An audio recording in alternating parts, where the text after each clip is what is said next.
Hi, it's Grammy from Grammy and Grandpa Read, and today I have a book for you called The Magic Snow Garden. And it's by Tracey Corderoy and illustrated by Jane Chapman. Far away, where snowflakes twinkled, lived a little penguin named Wellington. Wellington loved his snowy world, sliding down hills, digging for treasure, and sharing books with his very best friend, Rosemary. Rosemary looked at this garden, he cried. It's amazing. Let's grow one just like it. This must be Rosemary.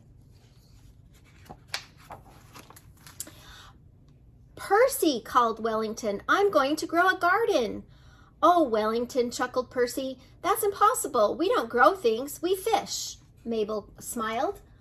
I wanted to fly once, Ivan explained, but penguins can't fly and flowers can't grow in the snow. It's just too cold. But Ivan, said Wellington, how will we know unless we try? Wellington's books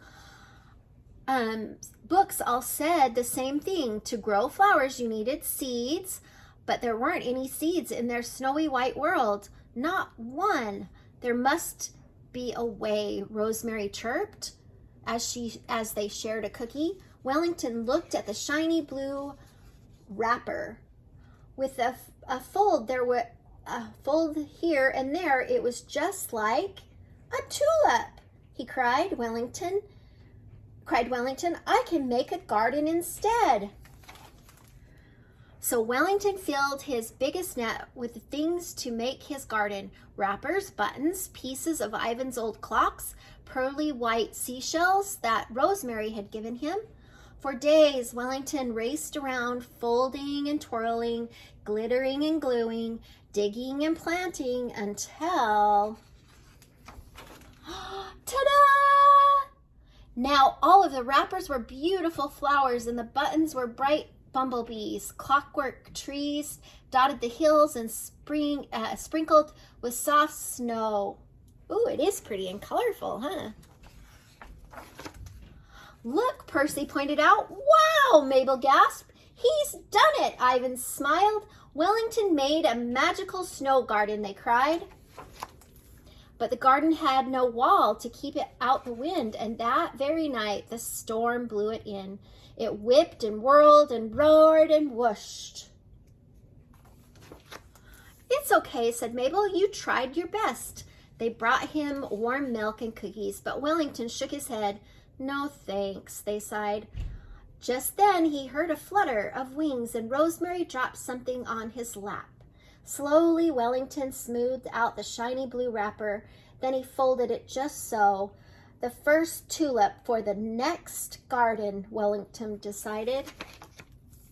This time, Wellington's friends helped to make his wonderful new garden. Percy built a wall to keep out the wind. Mabel made a beautiful fountain, and Ivan's tree had clockwork birds that sang. Then Rosemary flew off to tell the world about her friend's amazing garden. That's beautiful. And the whole wide world was hurrying to see it. There was a bright pink flamingos, koalas, camels, elephants with trumpeting trunks. There were zebras, giraffes, bouncing kangaroos. Wow, Wellington gasped. Wellington called Ivan, you were right. You never know what you can do until you try.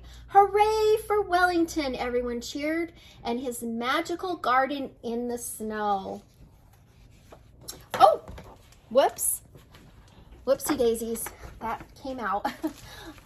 I love this story. Do you know what I love about this story?